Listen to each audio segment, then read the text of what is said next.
আসসালামু আলাইকুম সুপ্রিয় দর্শক, আজ আমরা রয়েছি বাংলাদেশের সাবেক প্রধানমন্ত্রী শেখ হাসিনার গণভবনের সামনে।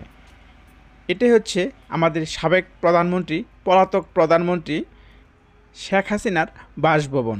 তিনি টানা পূর্ণ 3 মেয়াদে ক্ষমতায় থাকার পরে চতুর্থবার তিনি আবারও নিজে জোর করেই ক্ষমতায় এসেছিলেন এবং সেইবার ক্ষমতায় গিয়ে বেশি দিন টিকতে পারেননি।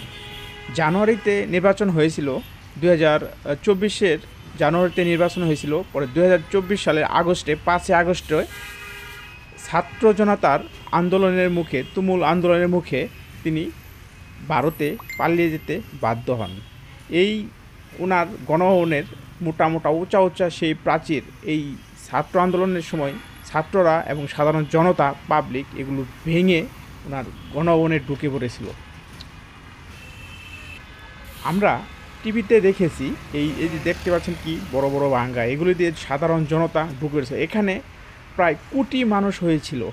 আমরা আসলে এখানে আসে দেখতে পারি নাই, যদিও আমি ওনার এই পাশেই ছিলাম, গণভবনের পাশে। আমি খুব বেশি একটা দূরে না, খুব কাছেই ছিলাম। তারপর আসতে চেয়েছিলাম, বাট এখানে এত পরিমাণে লোক আর ঢোকার সুযোগ পাইনি। এখানে প্রায় কোটি কোটি মানুষ হয়েছিল। এটাই হচ্ছে আমাদের সাবেক প্রধানমন্ত্রী শেখ হাসিনার গণভবন বা বাসভবন। এটা বর্তমান উপদেষ্টারা বলছেন এটা এইভাবেই মেরামত করবেন না, ওনারা স্মৃতি হিসাবে রেখে দেবেন।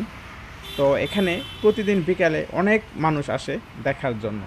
তো আমরা একটু বিকাল হওয়ার আগে এসেছিলাম, দুপুরের পরে 3টার দিকে, যার কারণে লোকজন খুব কম। বক বক করতে করতে আসল কথাই ভুলে গিয়েছিলাম।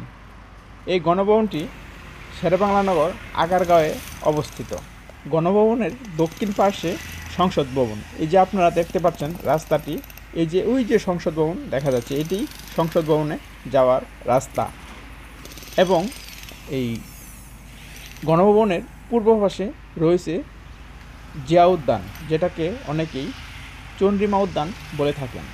তো আমরা অনেকেই বলে থাকি আল্লাহ ছাড় দেন বাট ছেড়ে দেন না, তারই একটা আবারও প্রমাণ হয়ে গেল। আমাদের বাংলাদেশের জনগণ কেউ কোনো দিন বিশ্বাসও করেননি আমাদের শেখ হাসিনা এত তাড়াতাড়ি পালিয়ে যাবেন।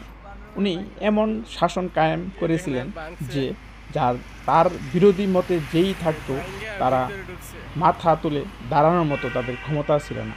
তাই তিনি অনেক চাপে রাখতেন এবং পার্শ্ববর্তী ভারতের সঙ্গে হাত মিলিয়ে আমাদের দেশকে অনেক শোষণের মতো করেছেন।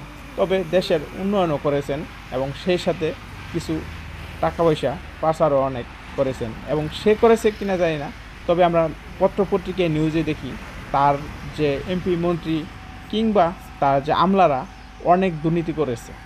আমাদের প্রতিবেশী দেশ ভারত, উনি চায় আমাদের প্রধানমন্ত্রী শেখ হাসিনাই থাকুক।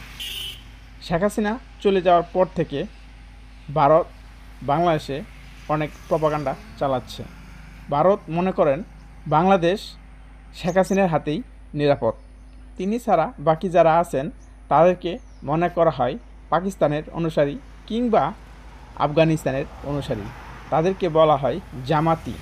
সর্বশেষ আমার একটি কথা, এবং আমাদের শুধু আমার নয়, আমাদের সারা বাংলাদেশের মানুষের একটাই দাবি, একটাই কথা, ভবিষ্যতে যে সরকারি ক্ষমতায় আসেন না কেন যেন এই স্বৈরাচারী সরকার, শেখ হাসিনা সরকার, পলাতক সরকারের কথা মনে রাখেন।